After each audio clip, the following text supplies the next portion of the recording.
सांसों के झूले में झूलने की विद्या, इसको सीखने में समय बिताओ। ये विद्या ब्रह्मास्त्र है, हमारी समस्त इच्छा पूर्ति का मुख्य स्रोत है। यहाँ आने और यहाँ से जाने का इकलौता रास्ता है ये। ढूंढो ढूंढो इस रास्ते को, ताकि घर लौट सको पथिक, तुम घर लौट सको। ये कुंडली है, ये श्री श्री रविशंकर की, ये आर्ट ऑफ लिविंग नहीं, ये संस्था है। इनकी कुंडली पहले पढ़ी है मैंने। रविशंकर की नहीं पढ़ी? हाँ लगी नहीं? हाँ, रविशंकर की नहीं पढ़ी। श्री श्री रविशंकर आध्यात्मिक गुरु। तो श्री श्री रविशंकर जी की जन्म कुंडली मकर लग्न है और वृषभ राशि। सबसे पहले आयु की गणना करते हैं। तो लग्नेश शनि स्थिर में है, अष्टमेश का सूर्य चर में है, स्थिर चर मध्य हो गई। लग्न चर में है और चंद्रमा स्थिर मध्य हो गई। शनि स्थिर में है, चंद्रमा स्थिर में अल्प हो गई। दो तरह से मध्य का काल है। तो रविशंकर जी की जन्म कुंडली मध्य के कालखंड में है। तो अब इसमें राजयोग देखे जाए। लग्नेश शनि का 10 घर में बैठा है, लाभ भाव में, और ये शनि यहाँ पे नीचा राशि है। मेष इसकी नीच राशि है, 4 राशि पीछे वृश्चिक में बैठा है, ये कोई राजयोग नहीं बनाएगा। पंचमेश का शुक्र इनका 6ठे घर में आ गया। शुक्र यहाँ नीचा राशि है। कन्या इसकी नीच राशि है, 3 राशि पीछे मिथुन बैठा है, ये भी कोई राजयोग नहीं बनाएगा। नवमेश का बुध इनका पंचम घर में आ गया। बुध यहाँ उच्चाभिलाषी है, कन्या इसकी उच्च राशि है, 4 राशि पीछे वृश्चिक में बैठे, ये भी कोई राजयोग नहीं बनाएगा। चतुर्थेश का मंगल इनका लग्न में आ गया और उच्च का है, एक ये राजयोग मिलेगा इनको, बड़ा राजयोग है। सप्तमेश का चंद्रमा इनका पंचम घर में आ गया, उच्च का, ये भी एक राजयोग मिलेगा, 2 राजयोग हो गए। दशमेश का शुक्र इनका 6ठे घर में आ गया, नीचाभिलाषी, कन्या इसकी नीच राशि, 3 राशि पीछे मिथुन में, तो 2 राजयोग इसमें बनेंगे। और 2 राजयोग, एक चतुर्थेश का मंगल लग्न में उच्च का, सप्तमेश का चंद्रमा पंचम घर में उच्च का, 2 राजयोग इसमें बड़े राजयोग बनेंगे। दोनों राज्यों उच्च में बन रहे हैं ना? हाँ, दोनों उच्च में बन रहे हैं। ये इसमें मंगल का वो भी बनेगा क्या, पंचमहापुरुष? हाँ, पंचमहापुरुष इधर अच्छे कर लेते हैं, 7, 8, 9। एक तो यहाँ हंस एक राजयोग बनेगा। अच्छा, गुरु वाला। लेकिन इसमें एक दिक्कत है, इसमें राहु की 9वीं दृष्टि आ रही है, इसलिए ये राजयोग तो बहुत कमजोर होगा। अच्छा। ये रुचक योग, ये रुचक योग बन जाएगा, है ना? ये ठीक ठाक बनेगा मंगल का। तो मंगल का एक रुचक योग ठीक बनेगा। ये हंस महाराज योग जो है पंचमहापुरुष का, ये कमजोर पड़ेगा। अच्छा। लेकिन अब चूंकि 2 राजयोग पहले से बने हैं तो वही काफी। अब धन भाव की स्थिति देखो, धन भाव का मालिक इनका लाभ भाव में बैठा है। ये अपनी उच्च राशि तुला से एक ही राशि आगे है। धन की स्थिति बढ़िया है, ठीक है, कहीं पर कोई कमी नहीं है। पत्नी भाव का मालिक चंद्रमा 5वें घर में उच्च का है, पत्नी की स्थिति ठीक है ना? अगर विवाह किया होगा इन्होंने तो पत्नी की स्थिति इनकी ठीक है, कोई दिक्कत नहीं। संतान भाव का मालिक शुक्र 6ठे घर में आ गया और 6ठे घर में केतु बुध चंद्रमा है और राहु शनि से दृष्ट है। संतान भाव में संतान योग तो है, लेकिन इसमें संतान देरी से होने का योग है। अच्छा। हाँ, बस बाकी ठीक है। बाकी संतानें ठीक ठाक हैं, कहीं कुछ दिक्कत नहीं। करियर इनका आध्यात्मिक क्षेत्र है, शुक्र है 6ठे घर में आया है ना? तो 6ठे घर में कभी कभार कंट्रोवर्सी थोड़ी सी अच्छा हुई होगी पहले कभी। हाँ, तो हम आपको बताते हैं क्या हुआ था। हाँ, ये इनका नाम था रविशंकर। हाँ, और एक इंटरनेशनल लेवल पे इंडियन सितार वादक थे रविशंकर। हाँ, तो उन्होंने जो है ये कहा था कि ये जो आध्यात्मिक गुरु रविशंकर है ये उनकी ख्याति का इस्तेमाल कर रहे हैं। अच्छा। तो इन्होंने श्री श्री लगा लिया। अच्छा। और जब से इन्होंने श्री श्री लगाया था बस ये भी फेमस हो गए।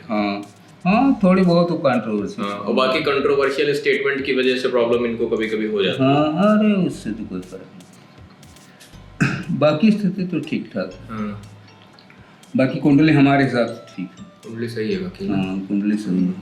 अच्छा, ये जैसे लग्न पे राहु शनि मंगल है, देखिए शनि की तीसरी दृष्टि, हालांकि वो लग्नेश ही है, तो इनको कैसे समझा जाएगा? अब शनि की तीसरी दृष्टि मंगल यहाँ पे ऑलरेडी है, उच्च का है ना, और एक केतु की दृष्टि है यहाँ पे। तो विचार तो इनके पास बहुत हैं, है ना, विचारों की इनके पास अधिकता है केतु की वजह से, पैरानॉर्मल है ना। लेकिन ये मंगल और शनि का जो कॉम्बिनेशन लग्न पे बनेगा, भले ही ये शनि अपने घर को देख रहा तीसरी दृष्टि, लेकिन शनि मंगल का कॉम्बिनेशन हमेशा नर्वस सिस्टम में प्रॉब्लम पैदा करता है ना।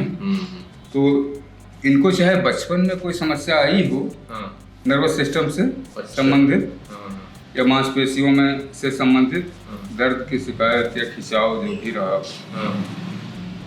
और लेकिन नर्वस सिस्टम में अगर सामान्य होगा तो वो फिर सामान्य ही पुरुष रह जाएगा। अच्छा। नर्वस सिस्टम जब भी असामान्य किसी का होता है तभी वो बहुत बड़े विचारक बनते हैं, दार्शनिक, है ना, संत महात्मा नॉर्मल अवस्था में नहीं बन पाते। तो उस हिसाब से तो ठीक है ना। अब मकर लग्न है, मकर लग्न में एक चीज और देखो, लग्न में मंगल बैठा है, ठीक है, तो लग्न से तो ये मांगलिक हो गई। चंद्रमा से 9वें मंगल है, वहां से तो कोई मांगलिक नहीं। शुक्र से 8वें मंगल है, इसलिए मांगलिक हो गई। तो मांगलिक आदमियों की जो इम्यून सिस्टम है वो ज्यादा ताकतवर होता है। तो ये तो है, वो है ये अभी जब कोविड आया था तो हम इनके कुछ लेक्चर सुने थे। तो ये कोविड में बताते थे कि दवाओं का इस्तेमाल न करिए और आयुर्वेद का इस्तेमाल करिए। और हमको लगता है इन्होंने भी दवा नहीं ली। तो इनका जो है इम्यून सिस्टम ताकतवर होगा। बाकी सूर्य अष्टमे से चौथे घर में बैठा है नहीं। अब यहाँ मंगल की एक दृष्टि आई चौथी, मंगल की 7वीं आई 7वें घर पे, 8वीं गई 8वें घर पे। राहु की 1 2 3 4 5, राहु की कोई दृष्टि नहीं। तो ये मंगल की जो चौथी दृष्टि सूर्य पे आई है नहीं, ये बड़ी उम्र में हाई ब्लड प्रेशर की शिकायत दे सकती है। अच्छा। ये समस्या ब्लड प्रेशर से संबंधित तो हो सकती है। बाकी ये सूर्य अष्टमेश होने के कारण अकारक है, तो चौथे घर में अगर ये उच्च का भी बैठा है तो जनता के बीच प्रसिद्ध तो करेगा, है ना, लेकिन कोई इसका और कोई विशेष इसका फायदा नहीं मिलेगा, क्योंकि अष्टमेश से सूर्य है। तो ये एक चीज है। बाकी हमारे हिसाब से तो ठीक ठाक और सब ठीक है ना। अच्छा, देखिए पावरफुल कुंडली 2 राजयोग हैं बड़े। तो मतलब इनके माता पिता सब गरीब ही थे, और इनके गुरु वो थे महर्षि महेश योगी, जो भी रहा बहुत बचपन में ही इनके माता पिता ने इनको महर्षि महेश योगी को सौंप दिया था। तो ये उनके उसी आश्रम में रहते थे। अच्छा, ये एक सुदर्शन क्रिया देते हैं। लेकिन ये अच्छे गुरु हैं। ये साफ सुथरे हैं। और अभी तक कोई कंट्रोवर्सी इनके बारे में हमने नहीं, कोई इल्जाम नहीं लगा। कभी कोई किसी तरीके का कोई नेगेटिव गवर्नमेंट की तरफ से या किसी की तरफ से कोई मानहानि का दावा मुकदमा कुछ नहीं। तो वो अपनी सुदर्शन क्रिया सिखाते हैं, सत्संग करते हैं। ये सुदर्शन क्रिया बताते हैं। सुदर्शन क्रिया जहाँ तक हमारी जानकारी है, सुदर्शन क्रिया में ये एक प्राणायाम कराते हैं शायद, है ना। प्राणायाम टाइप का है वो, लंबी सांस लेने। गहरी सांस। इसके बाद उसको शवासन में लिटा देते हैं और फिर गहरी नींद आ जाती है। तो सीधी सी बात है कि उसमें जब आदमी जगेगा तो उसका मन पूरी तरह से शांत हो जाएगा। वो ठीक है क्रिया, वो भी ठीक है सुदर्शन क्रिया। लेकिन अब इसमें एक समस्या आती है सुदर्शन क्रिया में। क्या? सुदर्शन क्रिया में उन लोगों को समस्या आती है जैसे जो अस्थमा से पीड़ित है, अच्छा, या कमजोर शरीर वाले हैं, तो वो जल्दी जल्दी श्वास की क्रिया नहीं कर पाएंगे। अच्छा, है ना? हाँ, जल्दी जल्दी श्वास लंबी नहीं ले पाएंगे। हाँ, तो उनके लिए थोड़ी सी समस्या है। हाँ, बाकी तो हमारे हिसाब से ठीक है। अच्छा, हाँ, और बाकी इन्होंने इसको सिद्ध किया होगा। हाँ, सुदर्शन क्रिया ही जो है हाँ। ये बताते हैं। लेकिन एक बात देखिए कि इनके प्रवचनों में ज्यादातर ये चीज मिलती है कि ये कहते हैं कि सांस जो है वो शरीर और मन को जोड़ती है। ये तो सही बात है नहीं असलियत में। तो क्या ये पहुंचे हुए नहीं है क्या? श्वास पे चलता है प्राण, हाँ, है ना? हाँ, तो इसकी प्रक्रिया कैसे चलती है? हाँ, हृदय में विराजमान परमात्मा ब्रह्म स्वरूप, हाँ, है ना? उनसे जुड़ी हुई जीवात्मा हृदय में स्थित है। उस जीवात्मा से जुड़ा हुआ अहंकार, हाँ, अहंकार से जुड़ा हुआ चित्त, हाँ, है ना? चित्त से जुड़ा हुआ मन, हाँ, है ना? मन से जुड़ी हुई इंद्रियां, इंद्रियों से जुड़ा हुआ शरीर। इसमें बीच में प्राण कहीं आता ही नहीं। आते हैं। तभी तो हम ये बात हम पकड़ लिए कि ये जो है, तो बहुत सारे लोगों को जिनको जानकारी नहीं, मैं बता देता हूँ हाँ, कि हमारे जो भी क्रियाकलाप हैं वो हमारे शरीर में कैसे जुड़े हैं। वेद कहता है कि हृदय नामक गुफा में ब्रह्म और जीव दो का निवास होता है, जो अनंत काल तक एक दूसरे को जान नहीं पाते, जब तक कि कोई पूर्ण गुरु ज्ञान प्रदान करके ब्रह्म का साक्षात्कार न कराए। ठीक है, अब चलो, तो ये जो प्रक्रिया चलती हो कैसे चलती है? हृदय में ब्रह्म, हृदय में जीवात्मा। ठीक, ब्रह्म से यानी परमात्मा जी से जुड़ा हुआ जीवात्मा, है ना? अब इधर पीछे चलो, तो अब शरीर, मन, बुद्धि, चित्त, अहंकार, है ना? अहंकार के बाद आत्मा। तो आत्मा से जुड़ा अहंकार, अहंकार से जुड़ा चित्त, है ना? चित्त से जुड़ी बुद्धि, बुद्धि से जुड़ा मन, मन से जुड़ी इंद्रियां, इंद्रियां से जुड़ा शरीर। इसमें प्राण कहाँ आया? आई नहीं है। हाँ, प्राण तत्व जिनको नहीं जानकारी मैं बता देता हूँ, प्राण इन सब से पृथक है। ठीक, जो केवल दिखता है इस शरीर में, श्वास के द्वारा श्वास आती है ना? प्राण इस पर 3 नाड़ियों में प्रवाहित होकर चलता है। बाई नाड़ी ईड़ा, दाहिनी पिंगला और मध्य नाड़ी सुषुम्ना। सुषुम्ना खुलती नहीं कभी, सदा बंद रहती है अनंत काल से, क्योंकि सुषुम्ना में ही वो 10वां द्वार है।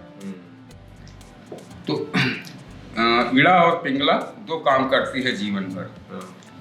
इसी को वैज्ञानिक कहते हैं ठंडा गर्म, है ना? एक समय में एक ही नाड़ी चलती है, ईड़ा चलेगी या पिंगला चलेगी। एक और आश्चर्य की बात है कि प्राचीन ऋषियों ने एक खोज की कि जब तीनों नाड़ियां समान रूप से चलने लगती है तो व्यक्ति की मृत्यु हो जाती है। मृत्यु की अवस्था में तीनों नाड़ियां सम अवस्था में आ जाती है, चलने लगती है, तो समझ लो उसकी मौत आ गई, समय आ गया, पूरा हो गया। तीनों नाड़ियों में एक चीज और भी होती है कि जब ईड़ा पिंगला दोनों का विलय सुषुम्ना में हो जाता है, तो सुषुम्ना में जीवात्मा चढ़ करके ऊपर तृप्ति पे आ जाती है। यहाँ पे 10वां द्वार है, वो खुल जाता है नहीं? और फिर उसकी अनंत की यात्रा सत्यलोक तक की आरंभ हो जाती है। तो ये बहुत गूढ़ रहस्य है इसको, जो क्योंकि जैसे जो पूर्ण होगा, उसको मालूम है, वो पूर्णता की बात भी करेगा। तो ये जो है, ये कहते हैं कि सांस जो है वो शरीर और मन को जोड़ती है, तो इनको जानकारी नहीं। सांस शरीर मन को नहीं जोड़, वही का इनको जानकारी नहीं। तो इन्हीं सब चीजों से पता चलने लग जाता है कि कौन आत्मज्ञान को उपलब्ध है, कौन नहीं उपलब्ध है। अच्छा, 1 मिनट अगर हम मान भी लें कि सांस शरीर मन को जोड़ती है ना? तो सांस तो एक सामान्य प्रक्रिया है। यहाँ वायुमंडल से हवा आती है, रक्त को शुद्ध करती है और फिर वापस गंदी चली जाती है वायुमंडल में। ये तो श्वास की प्रक्रिया है। श्वास का महत्व नहीं है।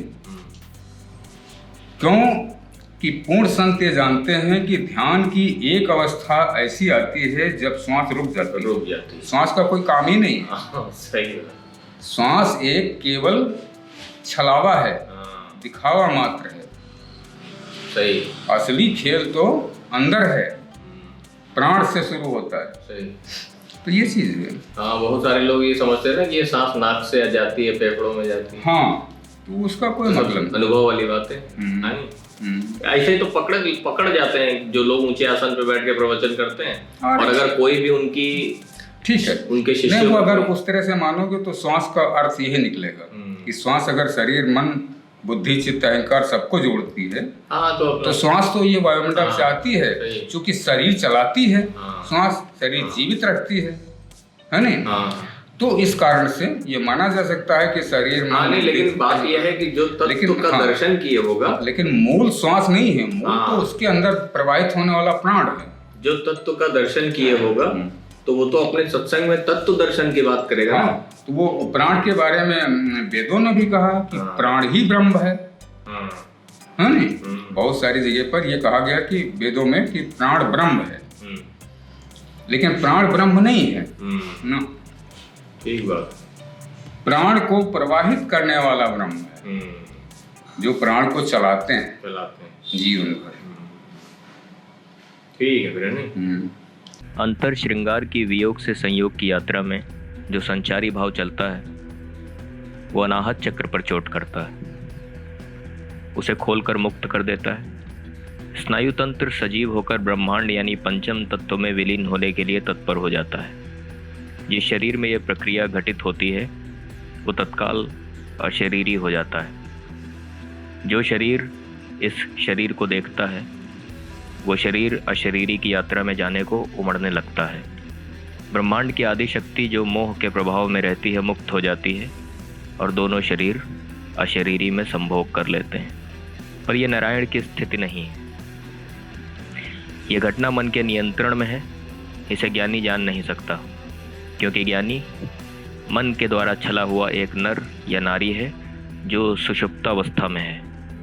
उसके जागने में बहुत समय है अभी। सच्चे गुरु का इंतजार और सच्ची मेहनत की कमी। सच्चा गुरु यदि मिल भी चुका हो फिर भी सच्ची मेहनत की कमी। गुरु सिर्फ चाबी देता है, अगर ताला खोलने की यादें